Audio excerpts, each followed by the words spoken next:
नमस्कार दोस्तों, आप देख रहे हैं इन्फो वीडियो। यूनियन बजट 2026 को लेकर चर्चाएं तेज है, लेकिन आज हम बात करेंगे एक ऐसे फैसले की जो सीधे भारत की बैंकिंग व्यवस्था की रीढ़ को बदल सकता है। सरकार PSU banks governance reform bill लाने की तैयारी में है। यह बिल सरकारी बैंकों के काम करने के तरीके, फैसले लेने की आजादी और जवाबदेही सब कुछ बदल सकता है। तो वीडियो को अंत तक जरूर देखिए।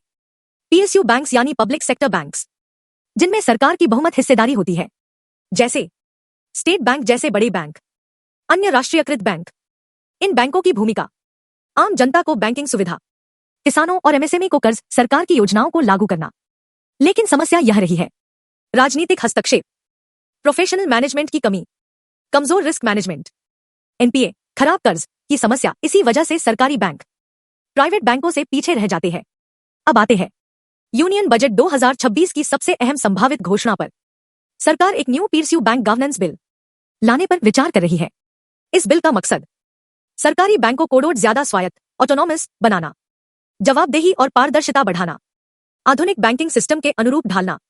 अगर यह बिल पास होता है तो इसे पीएसयू बैंकिंग इतिहास का सबसे बड़ा सुधार माना जाएगा। इस सुधार के पीछे 3 बड़े उद्देश्य है। अकाउंटेबिलिटी, जवाबदेही, गलत फैसलों पर जिम्मेदारी तय होगी। ट्रांसपेरेंसी, पारदर्शिता, नियुक्तियों और लोन फैसलों में खुलापन।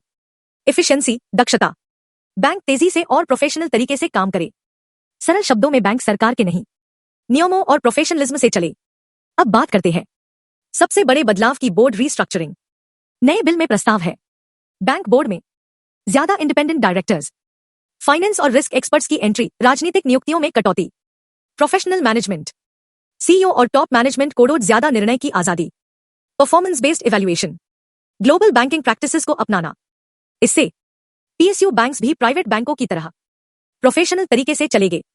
अब तक सबसे बड़ी समस्या रही सरकार मालिक भी और कई बार फैसलों में दखल भी। नया गवर्नेंस फ्रेमवर्क कहता है सरकार ओनर, रेगुलेटर्स अलग संस्था, बैंक प्रोफेशनल मैनेजमेंट।